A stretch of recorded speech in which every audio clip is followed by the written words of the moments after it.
BJP की spokesperson Nupur Sharma के द्वारा 26 मई को मोहम्मद साहब पर की गई टिप्पणी ने अब उनकी मुश्किलें काफ़ी ज़्यादा बढ़ा दी हैं। शायद बीजेपी के स्पोक्सपर्सन भूल जाते हैं कि बीजेपी की सरकार भारत में है, दुनिया में नहीं। क्या है नूपुर शर्मा की कहानी, जानने की कोशिश करते हैं इस वीडियो में। नमस्कार दोस्तों, मैं हूं देवांश चंद्रा, आप देख रहे हैं रिवाइंड इंडिया। बीजेपी की पूर्व प्रवक्ता नुपुर शर्मा की पैगंबर मोहम्मद के बारे में की गई विवादास्पद टिप्पणी के बाद कई अरब और मुस्लिम देशों ने दी है तीखी प्रतिक्रिया। नुपुर शर्मा ने अपने बयान पर खेद जताया है। उनके द्वारा ये कहा गया है कि किसी की भावनाओं को आहत करने की उनकी मंशा नहीं थी। सरकार चाहे बीजेपी की हो या कांग्रेस की, लेकिन हमारा देश तो संविधान के हिसाब से चलता है। हमारे कानून की आईपीसी की धारा 295 और 295 ए के तहत ये माना गया है कि कोई भी व्यक्ति यदि हमारे देश में रिलीजियस सेंटीमेंट को हर्ट करता है तो उसे सजा दी जाएगी, जो सभी पार्टी के नेताओं को याद रखना चाहिए। यदि याद करने में कोई दिक्कत हो रही है तो धारा 295 और 295 ए की एक फोटोकॉपी निकलवा के अपनी कार के विंडशील्ड पे चिपका लें, जिससे किसी भी धर्म के खिलाफ कुछ भी उल्टा सीधा बोलने से पहले उन्हें ये याद होना चाहिए कि हमारे देश का कानून क्या कहता है।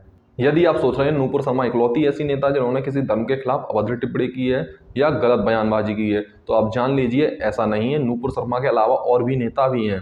पिछले 8 सालों में अकेले बीजेपी के ही 38 नेताओं के द्वारा 2700 से ज़्यादा हेट स्पीच का प्रयोग किया गया है।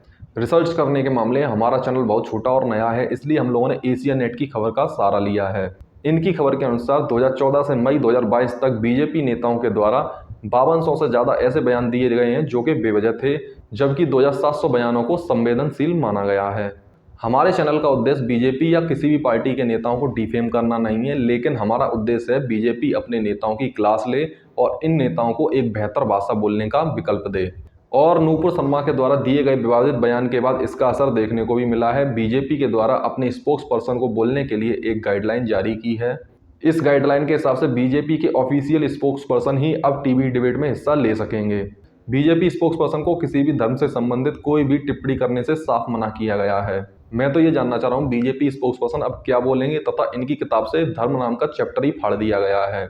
बीजेपी द्वारा जारी गाइडलाइन में तीसरे नंबर पर लिखा गया है कि नेताओं को संयमित भाषा का प्रयोग करना होगा तथा संयम से बात करने के लिए भी कहा गया है। अब इनमें संयम कौन रखेगा ये तो आने वाला वक्त ही बताएगा।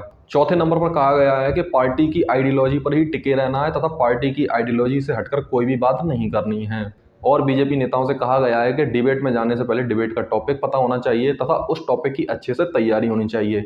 क्या मतलब, अभी तक बीजेपी के नेता बिना टॉपिक और बिना टॉपिक की तैयारी करके ही डिबेट का हिस्सा बनते रहे हैं? ये तो बहुत ही बड़ा सवाल बनता है। बीजेपी के द्वारा स्पोक्स पर्सन के लिए जो गाइडलाइन जारी की है वो गाइडलाइन तो बहुत ही अच्छी है, लेकिन इनको फॉलो किया जाएगा या नहीं?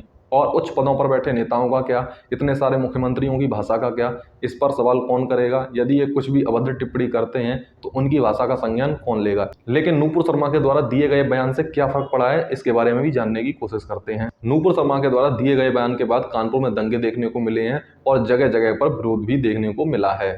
नूपुर शर्मा के द्वारा दिए गए मोहम्मद साहब पर गलत टिप्पणी से हमारे देश की छवि खराब हुई है और इसके साथ ही हमारे देश के सामानों को विदेशों में बॉयकॉट भी किया जा रहा है।